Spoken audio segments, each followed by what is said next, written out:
రాష్ట్ర ప్రభుత్వం నుంచి ఈరోజు సభలో అందరికి ఇవ్వాలన్నటువంటి ఆలోచనతోనే ఈ షార్ట్ డిస్కషన్ ఈరోజు తీసుకోవడం జరిగింది అధ్యక్ష. రాష్ట్రానికి సంబంధించినంతవరకు అన్ని రంగాలు ఏ రంగం అభివృద్ధి చెందాలన్నా అవసరమైనటువంటి విద్యుత్ పైన, విద్యుత్ ఉత్పత్తి పైన,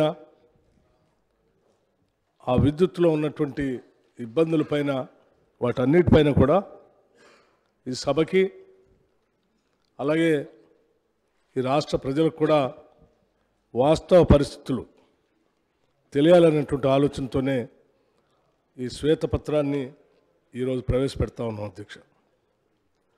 రాష్ట్ర ఆర్థిక పురోగతిలో, రాష్ట్ర అభివృద్ధిలో విద్యుత్ రంగం కీలక పాత్ర పోషిస్తుంది అధ్యక్ష.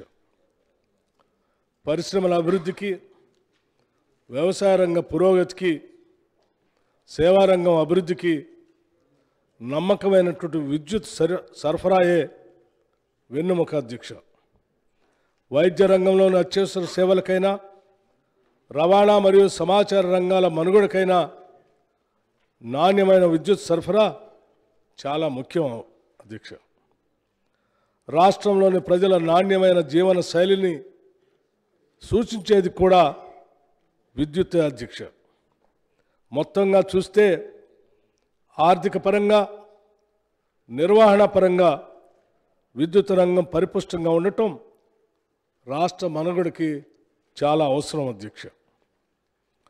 తెలంగాణ రాష్ట్రం ఏర్పడే నాటికి టీఎస్ జెన్కోలో స్థాపిత విద్యుత్ ఉత్పత్తి సామర్థ్యం 4365.26 మెగావాట్లు అధ్యక్ష.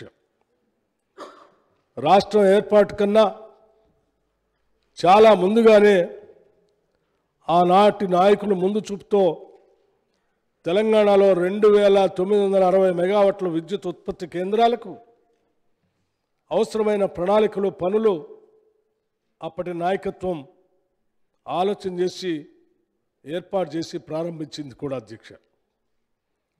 రాష్ట్రం ఏర్పడిన తర్వాత ఉత్పత్తి ప్రారంభించిన ఈ కొత్త విద్యుత్ ఉత్పత్తి కేంద్రాలే తర్వాత కాలంలో తెలంగాణలో నాణ్యమైన విద్యుత్తును అందించడంలో కీలక పాత్ర పోషించాయి. ముఖ్యంగా రాష్ట్ర పునర్వ్యవస్థీకరణ చట్టం రూపకల్పన సమయంలోనే తెలంగాణ విద్యుత్ అవసరాలను దృష్టిలో పెట్టుకొని ఇక్కడ స్థాపిత విద్యుత్ ఉత్పత్తి సామర్థ్యానికి అదనంగా 1800 మెగావాట్లు విద్యుత్ వచ్చే విధంగా కూడా అప్పటి నాయకత్వం, యూపీఏ ప్రభుత్వం శ్రీమతి సోనియా గాంధీ గారి నాయకత్వంలో ప్రత్యేక నిబంధనలు చట్టంలో రూపొందించడం జరిగింది అధ్యక్ష. రాష్ట్రం ఏర్పడిన తర్వాత గత ప్రభుత్వం మొదలుపెట్టి పూర్తి చేసింది కేవలం 1080 మెగావాట్ల భద్రాద్రి థర్మల్ ప్రాజెక్టు మాత్రమే. ఈ ప్రాజెక్టు కూడా పూర్తి కావటానికి సుదీర్ఘకాలం పట్టింది అధ్యక్ష. ప్రమాణాలకు విరుద్ధంగా సబ్ క్రిటికల్ టెక్నాలజీ ఉపయోగించడం వల్ల పెట్టుబడి వ్యయం కూడా గణనీయంగా పెరిగింది. మరొక ప్రాజెక్టు బొగ్గు గనులకు అత్యంత దూరంగా నిర్మాణంలో ఉన్న 4000 మెగావాట్ల యాదాద్రి థర్మల్ పవర్ ప్రాజెక్టు. ఈ ప్రాజెక్టు వ్యయంలో కేవలం బొగ్గు సరఫరా అదనపు వ్యయమే సంవత్సరానికి 800 కోట్లు అధ్యక్ష. ప్రాజెక్టు జీవితకాలం 30 ఏళ్ళు అనుకుంటే ఈ వ్యయం మరింత భారీగా ఉండబోతా ఉంది అధ్యక్ష. ప్రస్తుతం రాష్ట్ర విద్యుత్ రంగ పరిస్థితి చాలా ఆందోళనకర పరిస్థితిలో ఉన్నది అధ్యక్ష. డిస్కమ్లు ఇప్పటిదాకా మూటగట్టుకున్న నష్టాల మొత్తం విలువ 62,461 కోట్లు అధ్యక్ష. 31 అక్టోబర్ 2023 నాటికి అప్పులు మొత్తం 81,516 కోట్లు. ఈ అప్పుల మొత్తంలో 30,406 కోట్లు కరెంటు సరఫరా చేసిన జనరేటర్లకి బకాయిలు చెల్లించడం కోసం తీసుకున్న రోజువారీ నిర్వహణ మూలధనం అధ్యక్ష, మూలధన రుణం. ఇవి కాకుండా విద్యుత్ ఉత్పత్తి సరఫరా సంస్థలకు 28,673 కోట్లు బకాయిలు ఇంకా చెల్లించవలసి ఉంది అధ్యక్ష. విద్యుత్ కొనుగోళ్లలో డిస్కమ్లు ఇన్ని ఇబ్బందులు ఎదుర్కోవటానికి ముఖ్య కారణం రాష్ట్ర ప్రభుత్వంలోని వివిధ శాఖలు ఏళ్లుగా చెల్లించని 28,842 కోట్లు బకాయిలు అధ్యక్ష. ఈ మొత్తం బకాయిల్లో ఒక్క సాగునీటి శాఖ చెల్లించవలసిన బకాయిలు 14,193 కోట్లు.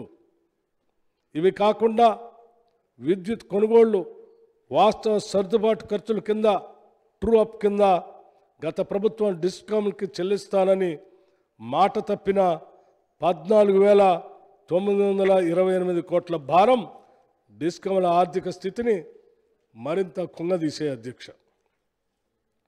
ఈ పరిస్థితుల్లో కేవలం రోజువారీ మనుగడ కోసమే డిస్కామ్లు అలవికాని అప్పులు చేయవలసిన స్థితికి చేరాయి. విద్యుత్ కొనుగోళ్లకు అవసరమైన నిధులను ఈ అప్పుల మార్గంలో సమకూర్చుకోవటం చాలా కష్టంగా కూడా ఉంది అధ్యక్ష. గత ప్రభుత్వం సకాలంలో చెల్లింపులు జరపకపోవటం వల్ల, సంస్థలకు ఇచ్చిన వాగ్దానాల్ని నిలబెట్టుకోకపోవటం వల్ల ఇవాళ డిస్కమ్లు అప్పుల ఊబిలో కూరుకునిపోయి ఉన్నాయి అధ్యక్ష.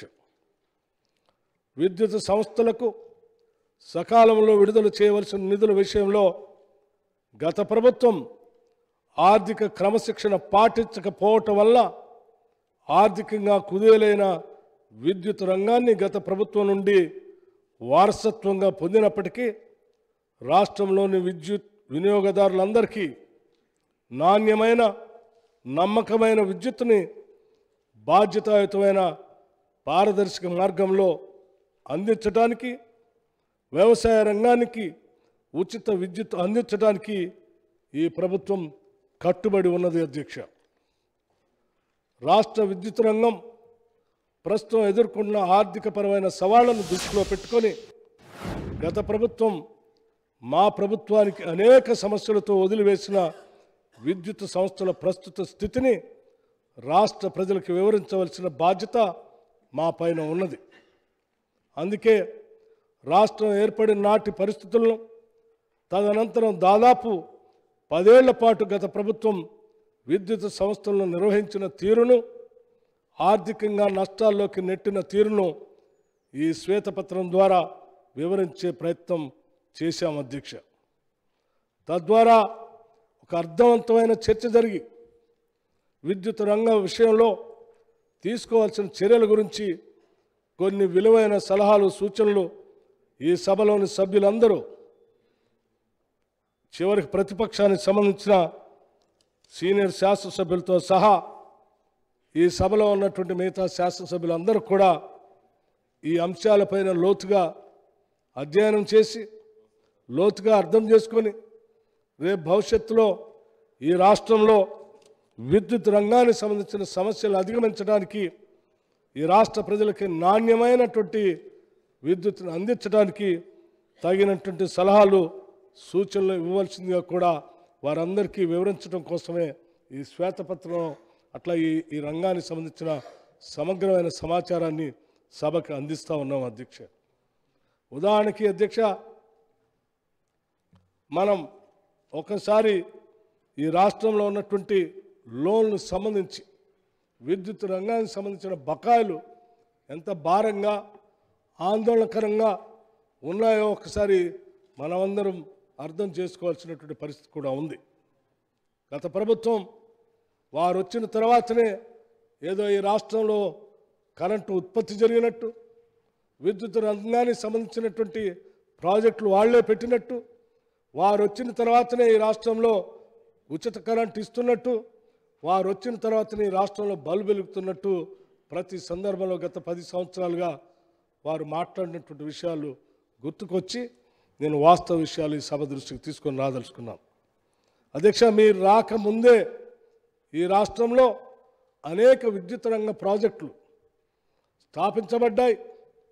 అలాగే భవిష్యత్ తరాల అవసరమైనటువంటి విద్యుత్ రంగాన్ని దృష్టిలో పెట్టుకొని ఈ రాష్ట్ర విభజన కంటే ముందే 2013, 14, 15 కంటే ముందే ఆనాడు ఈ దేశంలో పాలన చేసినటువంటి యూపీఏ ప్రభుత్వానికి సంబంధించిన ప్రధానమంత్రి మన్మోహన్ సింగ్ గారి నాయకత్వంలో, ఆనాటి యూపీఏ చైర్పర్సన్ సోనియా గాంధీ గారి నాయకత్వంలో దేశంలో అవసరాలను దృష్టిలో పెట్టుకొని ముందుగానే ఆలోచన చేసి అనేక ప్రణాళికలతో అనేక విద్యుత్ ప్రాజెక్టుల్ని పెద్ద ఎత్తున ఈ దేశంలో తీసుకొని రావటం, అందులో భాగంగా ఈ రాష్ట్రంలో కూడా ఏర్పాటు చేసే కార్యక్రమంలో ముందుకు పోబట్టే ఈరోజు రాష్ట్ర విభజన జరిగిన తర్వాత కూడా అవన్నీ ప్రొడక్షన్లోకి వచ్చి ఈరోజు రాష్ట్రంలో విద్యుత్తుని మనం అందించగలిగాం.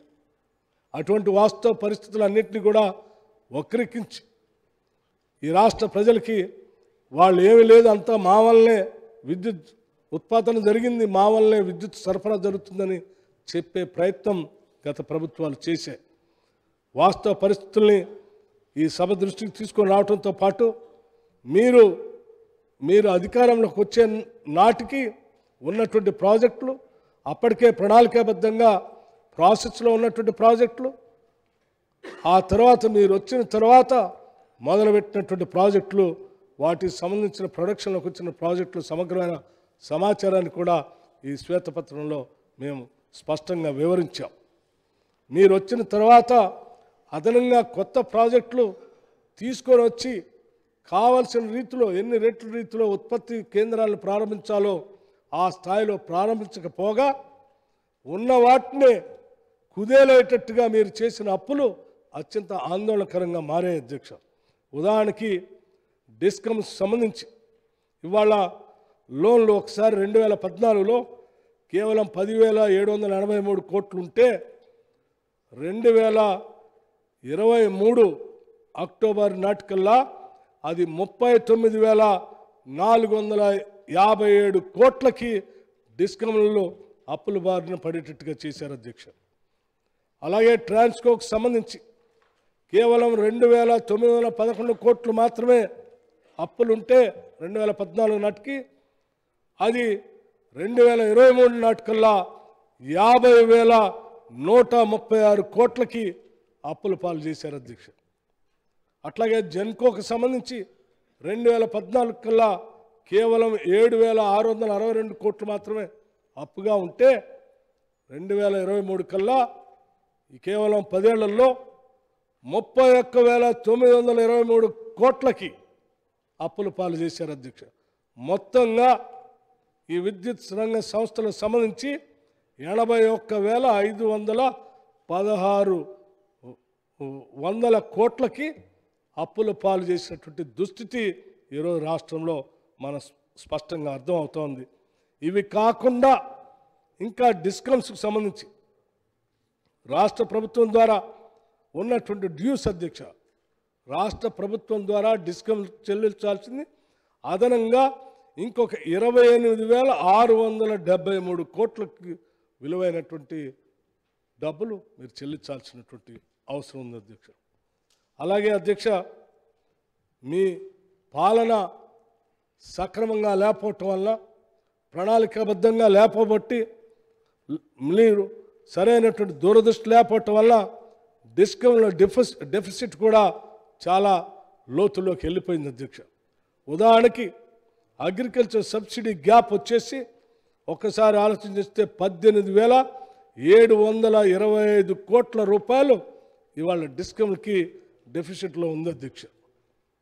అట్లాగే గవర్నమెంట్ డ్యూస్ డిస్కమ్కి ఇవ్వాల్సినటువంటిది 28,843 కోట్ల అధ్యక్ష.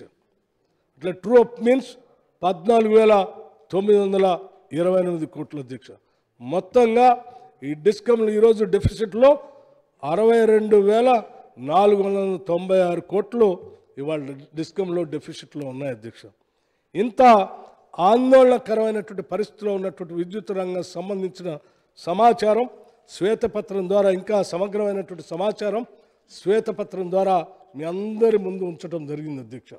మీరందరూ కూడా దయచేసి బాగా ఆలోచన చేసి ఈ విద్యుత్ రంగ భవిష్యత్తులో దీన్ని బాగు చేయడానికి, ఈ అప్పుల ఊబిలోంచి బయటికి తీసుకొని రావడానికి, నాణ్యమైనటువంటి విద్యుత్తును అందించడానికి, వ్యవసాయ రంగానికి ఉచిత కరెంటు ఇవ్వటానికి, ఇంకా పారిశ్రామిక రంగానికి విద్యుత్ అందించడానికి, సక్రమంగా ప్రణాళికాబద్ధంగా ముందుకు పోవటానికి మీ ఆలోచనలు, విలువైనటువంటి ఆలోచనలు, అభిప్రాయాలు స్పష్టంగా ఈ సభకు తెలియవలసిందిగా, చెప్పవలసిందిగా మీ అందరికీ గౌరవ సభాపతి గారి ద్వారా సభలో ఉన్నటువంటి సభ్యులందరూ కూడా విజ్ఞప్తి చేస్తూ, ఈ రాష్ట్రంలో ఉన్నటువంటి ప్రజలందరూ కూడా ఈరోజు విద్యుత్ రంగంలో జరిగినటువంటి అరాచకం, ఈరోజు ఈ విద్యుత్ రంగంలో జరిగినటువంటి ఈ నిరర్ధకమైనటువంటి అప్పులు, లేకపోతే నిరర్ధకమైనటువంటి ఆలోచనలు ఈ రంగాన్ని ఎంత ఇబ్బందిలో పెట్టినటువంటి ఈ 10 ఏళ్ల పాలన గురించి అందరూ కూడా ఆలోచన చేయవలసిందిగా కూడా విజ్ఞప్తి చేస్తూ నేను చర్చను మొదలుపెట్టవలసిందిగా కోరుతూ ముగిస్తూ ఉన్నాను అధ్యక్షుడు. Thank you. Shri G Jagadishwar Reddy గారు.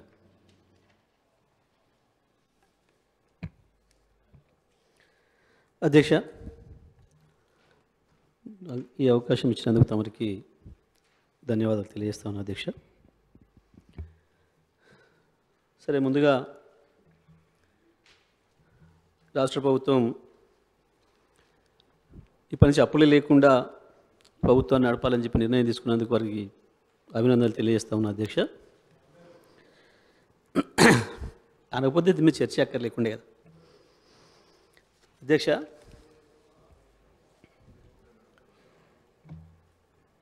సెకండ్ జూన్ నాటికి 2014 నాటికి విద్యుత్ సంస్థల యొక్క ఆస్తులు, అప్పుల వివరాలు కూడా మన దగ్గర ఉన్నాయి అధ్యక్ష. ఆనాటికి మన 4 విద్యుత్ సంస్థల యొక్క ఆస్తులు 44,438 కోట్ల రూపాయలు, అప్పు వచ్చి 22,423 కోట్ల రూపాయలు అధ్యక్ష. సెకండ్ జూన్ 2014 నాటికి మన విద్యుత్ సంస్థల యొక్క అప్పులు 22,423 కోట్లు, ఆస్తుల విలువ 44,433 కోట్ల అధ్యక్ష. ఇవాళ అధ్యక్ష అప్పు 81,516 కోట్లు. ఇవాళ మన విద్యుత్ సంస్థల ఆస్తుల విలువ 1,37,570 కోట్ల అధ్యక్ష. తెచ్చిన అప్పుతోని ఎక్కడే నష్టం జరగలే, ఆస్తుల్ని పెంచిన అధ్యక్ష. ఇది ఒకవైపు.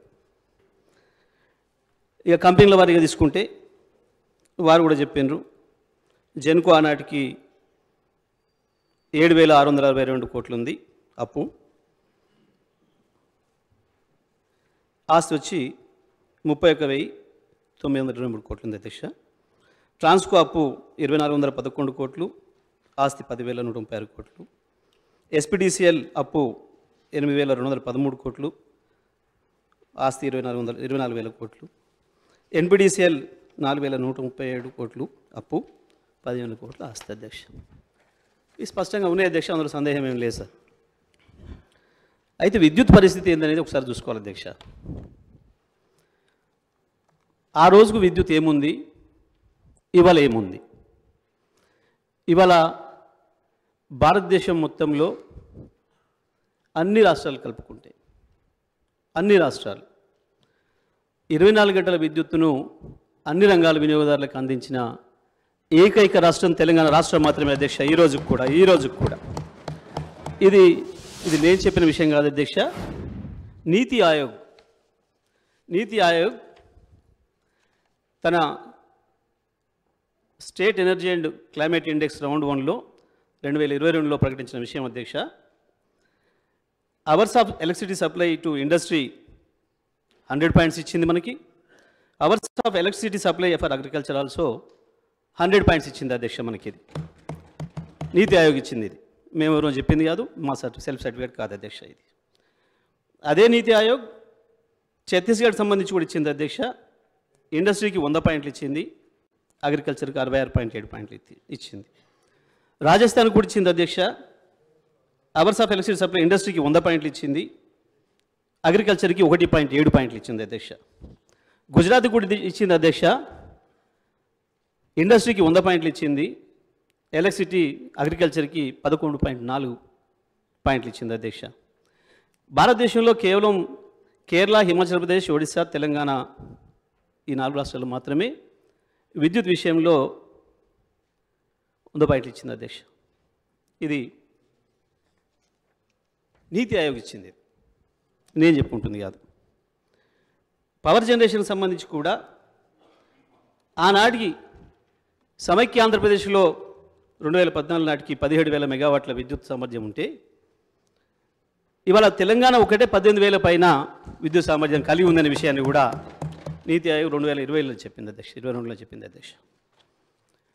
ఇక అసలు విషయానికి వద్దాం అధ్యక్ష. తెలంగాణ రాష్ట్రంలో ఆనాడు ఉన్న పరిస్థితి, మొట్టమొదటి బలిపిల్లల కాంచి మొదలు పెడితే చదువుకోవడానికి పిల్లల పరీక్షలు వస్తున్నాయంటే తల్లిదండ్రులకే పెద్ద పరీక్ష. ఆనాడు కిరసనాయిలు దేవులాడుకొచ్చుకోవాలి, లేదా క్యాండిల్స్ కొనుక్కొచ్చుకోవాలి. ఇది పరిస్థితి అధ్యక్ష. ఇక మంచినీళ్ళ పరిస్థితి,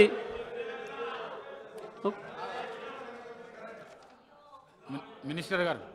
సార్ 2014 నుంచి నిన్న కూడా గౌరవ ముఖ్యమంత్రి గారు, గౌరవ ఉప ముఖ్యమంత్రి గారు, మా సభ్యులందరూ చెప్పారు అధ్యక్ష. నీటి వనరులకు సంబంధించి 2014 నుంచే మొదలైనవి.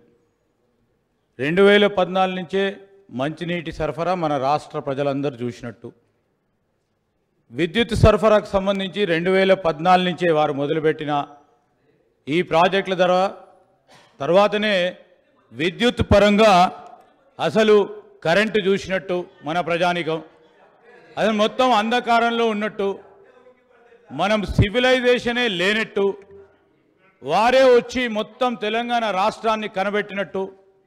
ఈరోజు ఎక్కడ కూడా రాష్ట్రంలో విద్యార్థులు ఎక్కడ కూడా విద్యుత్ పరంగా చదువుకోనట్టు చెప్తా ఉన్నారు అధ్యక్ష. నేను గౌరవ మంత్రి గారిని కోరుతా ఉన్నాను, వారు చేసిన ప్రగతిని చెప్పండి తప్ప 2014 కంటే ముందు ఏ విధంగా ఉందో మేము కూడా చెప్తాం అధ్యక్ష. ఎందుకు మనం రాష్ట్రము ఏర్పడటానికి మనం అందరం కూడా పోరాటం చేసాము, మన అందరికీ కూడా తెలుసు. విద్యుత్ కూడా ఒక ప్రధానమైన అంశం అధ్యక్ష. ఈరోజు వారు నేను ఎందుకంటే మొదలే మాట్లాడుతూ ఉన్న తరుణంలో మీరు ఎప్పుడు కూడా అధ్యక్ష మేము చెప్తా ఉన్నాం అధ్యక్ష, నిన్న డ్రింకింగ్ వాటర్ సప్లై గురించి కానీ ఫైనాన్సెస్కి సంబంధించి కానీ అసలు వారు లేకుంటే అసలు ఈ రాష్ట్ర ప్రజలే అసలు ఏది కూడా చూడనట్టు, ఏది కూడా అనుభవించినట్టు మాట్లాడుతున్నారు అధ్యక్ష. Please try to educate. వారు ఏమన్నారు, మా డీసీఎం గారు లేచి మీ సూచనలు మీ సలహాలు ఇవ్వమని కోరిండు. మళ్ళా మీరు అదేవిధంగా 2014 కంటే ముందంటే మేము కూడా మొదలు పెడతాం. మా సభ్యులందరూ కూడా తెలుసు ఏ విధంగా ఉన్నారో, మీరు కూడా ఉన్నారు. వారి ఇంట్లో ఇచ్చిన కరెంటు కూడా కాంగ్రెస్ పార్టీ అధ్యక్ష.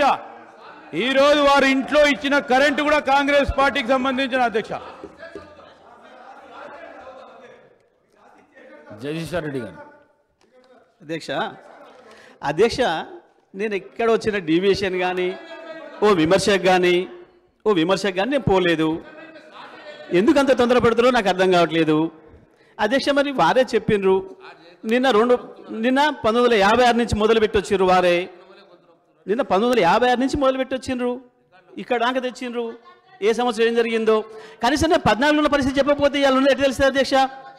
ఇవాళ ఏమున్నామో అర్థం చేసుకోవాలంటే ఆ రోజు ఏమున్నామో తెలుసుకోవాలి, ఆ రోజు ఏమున్నామో జ్ఞాపకం చేసుకోవాలి. అప్పుడే ఇవాళ ఏమున్నామో తెలుస్తుంది. గదే కదా అధ్యక్ష నేను చెప్తున్నది. నేను ప్రారంభమే చేయలే అధ్యక్ష. నేను 10వ తరగతి చదివిన నాటి నుంచి మొదలు పెడితే మళ్ళీ నా పిల్లలు 10వ తరగతికి వచ్చిన దానికి కిరసనాయిల దీపాలనే చదివినాం అధ్యక్ష. మేము ఎప్పుడైనా గంతే అధ్యక్ష.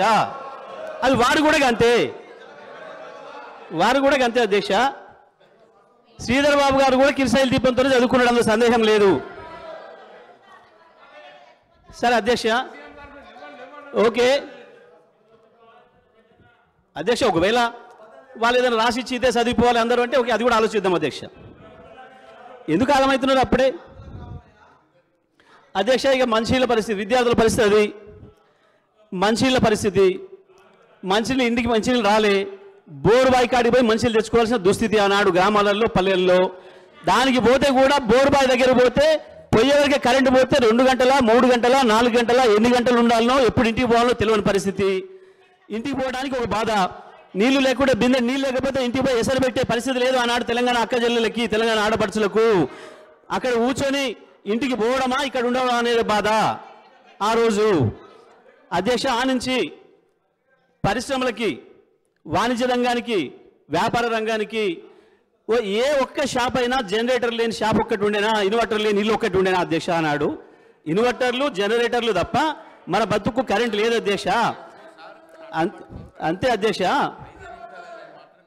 అధ్యక్ష, అప్పుడే ఎందుకు తొందరపడుతున్నారు? కాసేపు ఓపిక పట్టొచ్చు కదా, ఎందుకు ఆగమవుతున్నారు?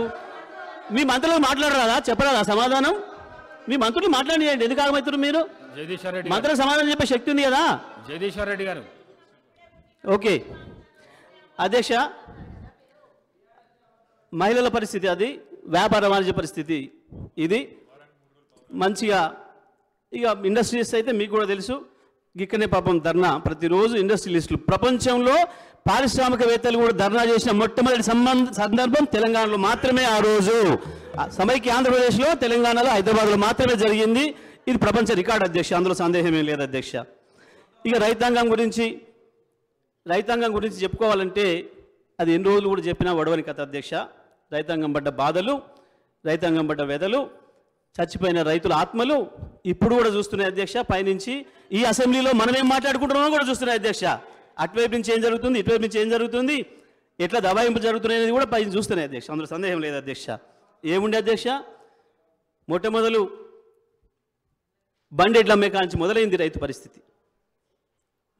బండెడ్ల అమ్మే నుంచి మొదలైతే చివరికి పుస్తలు అమ్ముకొని ఆఖరికి ఏ బోర్లేసిండో ఆ బోర్లేసిన భూమి కూడా అమ్ముకోవాల్సిన దుస్థితికి ఆనాటి రైతాంగం అధ్యక్ష. 10-20 ఎకరాలున్న రైతులు కూడా వారు మహబూబ్నగర్ నుంచి స్వయంగా మేము చూసినాం అధ్యక్ష. ఎవరైతే పాలేరులో నియమించుకున్నాడో ఆ రైతు 20 ఎకరాలున్న రైతు వాళ్ళు వెంట పెట్టుకొని హైదరాబాద్కు కూలికొచ్చిన పరిస్థితి అధ్యక్ష. భారతదేశంలో కాశ్మీర్ నుంచి కన్యాకుమారి వరకు రోడ్డెమ్మడి పోతుంటే ఎవరైనా గడ్డపార పట్టుకొని పోతుంటే ఆపి మీరు ఏ ఊరు అని అడిగితే అది మహబూబ్నగర్ మాత్రమే, అది పాలమూరు మాత్రమే అనే విషయం కూడా మనందరూ కూడా తెలుసు అధ్యక్ష. ఆనాడు రైతుల పరిస్థితి, రైతుల దుస్థితి ఇది అధ్యక్ష. ఈ పరిస్థితులలో ప్రజలు మాకు అవకాశం ఇచ్చిండ్రు, వచ్చిన అధ్యక్ష. ఏం చేయాలి? మొట్టమొదటిగా విద్యుత్ దొరికినా, విద్యుత్ ఎక్కడైనా అందుబాటులో ఉన్న విద్యుత్ స్థాపిత సామర్థ్యం మనకు తెలుసు అధ్యక్ష. వారే చెప్పిండ్రు ఆనాడు విద్యుత్ స్థాపిత సామర్థ్యం 7,700 మెగావాట్లు అనే విషయం. కానీ అది పూర్తి స్థాయిలో సరఫరా చేయడానికి కానీ, పంపిణీ చేయడానికి కానీ, ట్రాన్స్మిషన్కి కానీ, డిస్ట్రిబ్యూషన్ కానీ అవకాశం లేవు అధ్యక్ష. ఒక్కొక్క దశలో విద్యుత్ అందుబాటులోకి వచ్చేది కేవలం మన దక్షిణ ప్రాంతంలోనైనా. ఉత్తరాదికి దక్షిణాదికి అనుసంధానం లేదు, గ్రిడ్ లేదు అప్పటికి.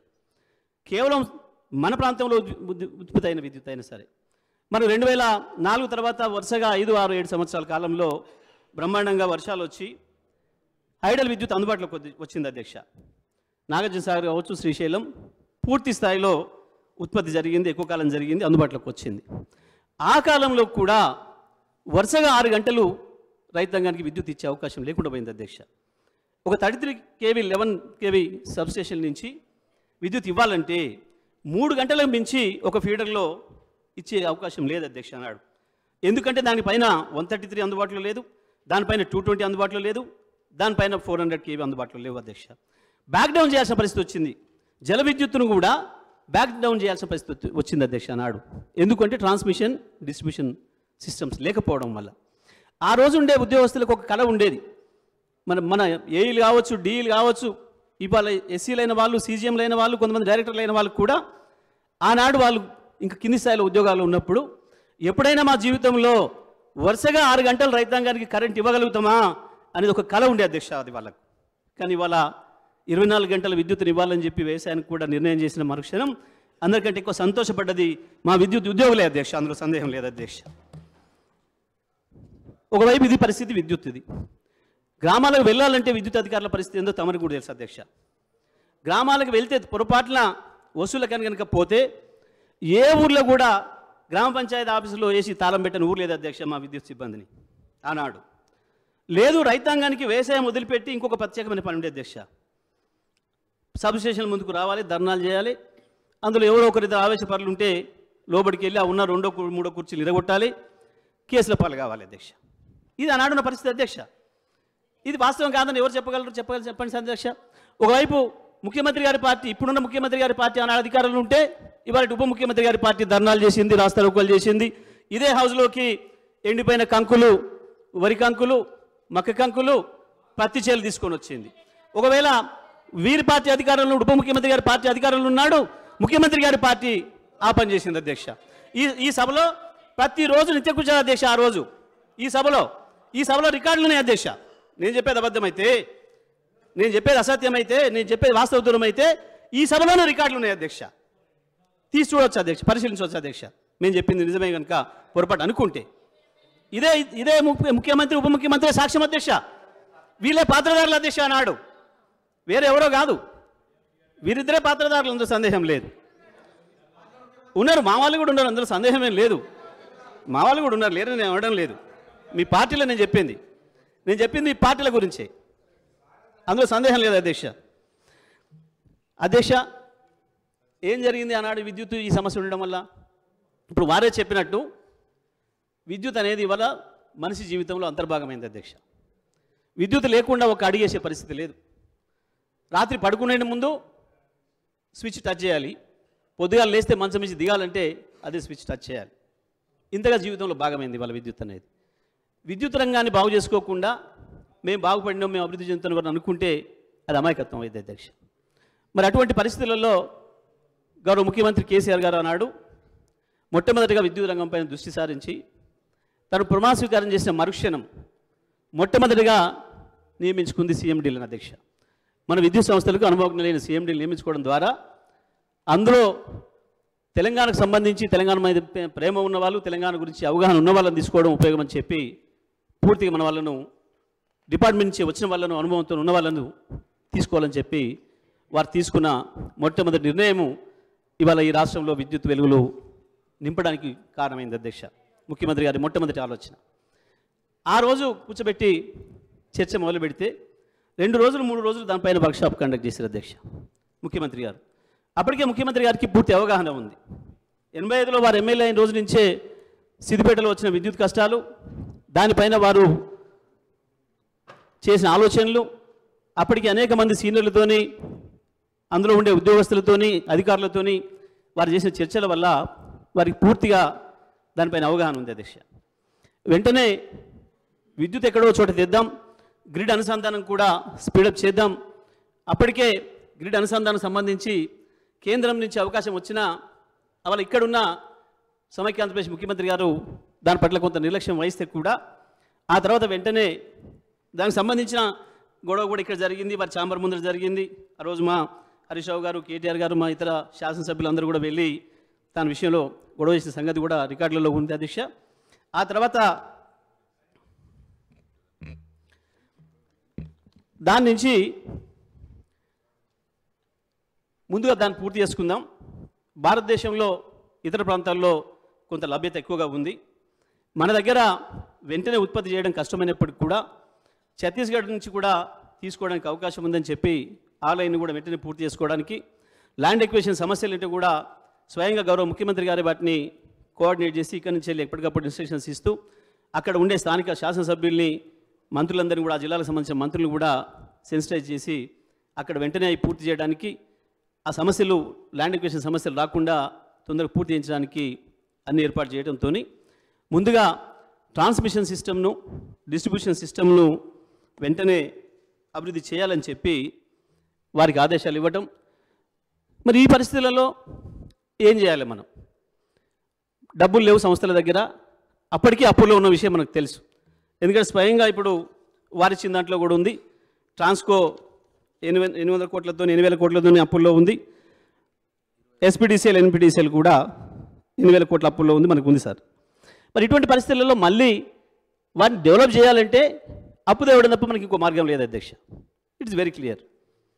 కాబట్టి తప్పకుండా విద్యుత్ సంస్థలు ఏదైతే ఇవాళ మనకు భారతదేశంలో ప్రభుత్వ రంగంలో ఉన్న, కేంద్ర ప్రభుత్వ ఆధీనంలో ఉన్న ఆర్ఈసీ, పిఎఫ్సీలు ఏదైతే ఉన్నాయో అవి విద్యుత్తులు వారి దగ్గర డబ్బులు ఉన్నాయి, ఇవ్వడానికి సిద్ధంగా ఉన్నారు. ప్రోగ్రెసివ్ రాష్ట్రాలకి మరింత తెలుసు వాళ్ళ ద్వారానే అప్రోచ్ అయ్యి లోన్లు తీసుకొని వచ్చి పని ప్రారంభించాం అధ్యక్ష. మొట్టమొదటిగా అందుబాటులో ఉన్న సిస్టంతో గృహ వినియోగాలకి వాణిజ్య వినియోగానికి వెంటనే 24 గంటలు అందుబాటులో తీసుకొచ్చాం అధ్యక్ష. ఆ తర్వాత పారిశ్రామిక రంగానికి కూడా తీసుకురాగలిగినాం. ఒక సంవత్సరం లోపు ఏదైతే ట్రాన్స్మిషన్ డిస్ట్రిబ్యూషన్ సిస్టమ్ను అభివృద్ధి చేయగలిగినామో వ్యవసాయ రంగానికి కూడా వరుసగా 6 గంటలు ఇవ్వడానికి కావాల్సిన ఏర్పాట్లను కూడా పూర్తి చేసుకున్నాం అధ్యక్ష. రెండో సంవత్సరానికి ఇంకా మెరుగుపరుచుకొని డిస్ట్రిబ్యూషన్ అండ్ ట్రాన్స్మిషన్ సిస్టమ్లను 9 గంటల వ్యవసాయానికి కరెంట్ ఇవ్వగలిగినాం అధ్యక్ష. 9 గంటలకు పెంచి ఒక 2 సంవత్సరాల కాలంలో రైతాంగానికి కూడా 24 గంటల విద్యుత్తు అందుబాటులోకి తీసుకురావాలని చెప్పి దానికి తగ్గ ఏర్పాటు కూడా చేసినాం అధ్యక్ష. 3వ సంవత్సరంలో ఎంటర్ అయిన తర్వాత మొదటగా పైలట్ ప్రాజెక్ట్ కింద ఒక 2 జిల్లాలలో 24 గంటల విద్యుత్తును అందుబాటులో పెట్టినాం అధ్యక్ష. ఆ తర్వాత అది ఎప్పుడైతే పూర్తిగా విజయవంతమైందో దాని నుంచి